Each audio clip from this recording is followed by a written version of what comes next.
y no avanza en su vida cristiana y no puede estar como él quisiera. ¿Qué dicen ellos?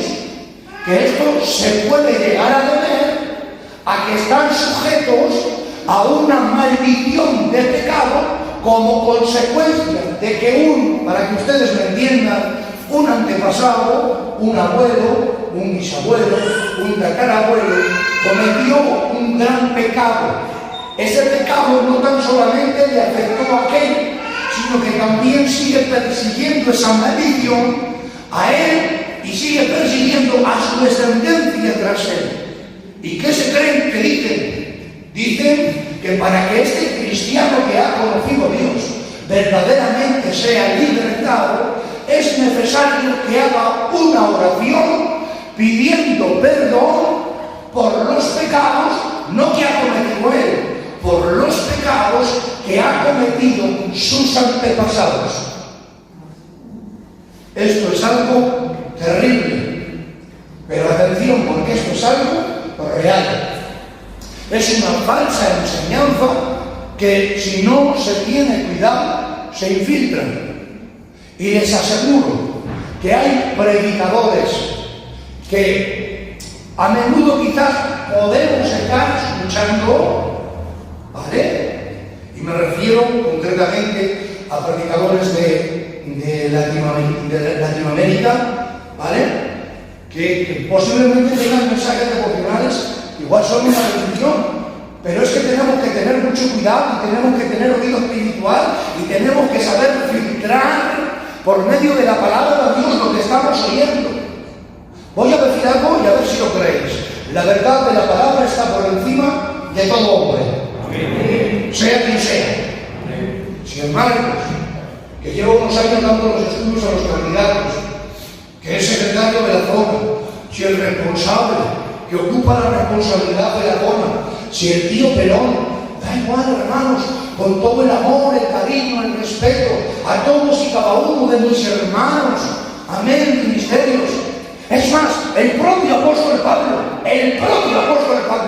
tuvo que decir: si yo mismo os anunciase el evangelio, sea anatema, apartado, si un ángel se os aparece y se os anuncia otro evangelio, el tal sea anatema, maldito. Hay algo que está por encima de todos los hombres, en la verdad de la doctrina de la palabra de Dios. Amén. Es que predica muy bien, es que tiene mucho fuego. Lo que más me importa, la fuente más segura, la fuente más confiable es la palabra de Dios. Amén. Dijimos que el sacrificio de Cristo en la cruz, el Antiguo Testamento era la sombra, y la sombra tenía importancia hasta que llega la persona.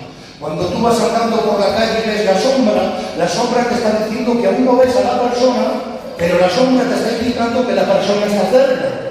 Por lo tanto, todas las ofrendas y sacrificios en el Antiguo Testamento eran la sombra de lo que había de venir. El sacrificio perfecto es Cristo, y Cristo, siendo el sacrificio perfecto, hizo la obra completa.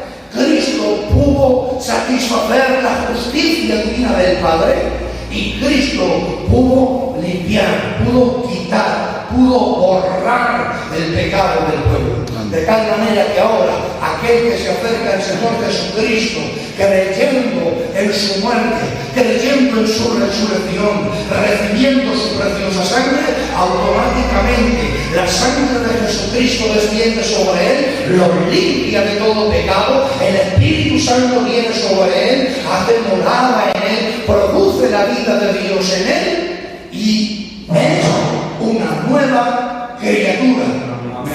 Digo un texto, y si lo creéis, lo confirmáis con un fuerte amén. Dice el texto de la palabra: y si el Hijo de Dios os libertare, verdaderamente seréis libres. Amén. Cuando te encuentras con Jesús, Jesús te liberta. Amén. El que ha tenido un encuentro real, un encuentro verdadero. Yo no estoy hablando de un simpatizante. Yo no estoy hablando de alguien que conoce el culto o el sistema. Estoy hablando de alguien que se ha encontrado con Dios. El que está en Cristo, nueva criatura es. Las cosas viejas pasaron y he aquí, todas son hechas nuevas. Por lo tanto, nosotros no creemos en esa maldición generacional falsa que implica o que dice que para poder seguir avanzando en mi vida cristiana tengo que liberarme y pedir perdón por los pecados de mis antepasados. Está escrito en el mismo Antiguo Testamento, porque tenemos que ir a la fuente más fiable, que es la palabra de Dios. Libro de Jeremías. Antes hemos leído en el libro de Éxodo. Leemos en el libro de Jeremías, capítulo 31, versículo 29 y 30. En aquellos días no diréis más: los padres comieron las uvas agrias y los hijos sufren la dentera, sino que cada cual morirá por su propia maldad, por su pecado. Ezequiel capítulo 18, versículo 2 al 4. ¿Qué pensáis vosotros, los que usáis este refrán sobre la tierra en Israel, que dice: los padres comieron las uvas agrias y los dientes de los hijos sufren la dentera? Vivo yo, dice Jehová el Señor, que nunca más tendréis que usar este refrán en Israel. Atención, dice el Señor: he aquí que todas las almas son mías, como el alma del Padre, así el alma del Hijo. Y el alma que pecare, morirá. ¿Se dan de cuenta? El alma del Hijo no pagará por el pecado del Padre. Ni el alma del Padre pagará por el pecado del Hijo, sino que el alma que pecare morirá. ¿Vale? Dios, en su gracia y misericordia, no me podrá juzgar a mí en base a los pecados de mis antepasados, sino en base a mis propios pecados. ¿Vale? ¿Hay alguna duda sobre este tema?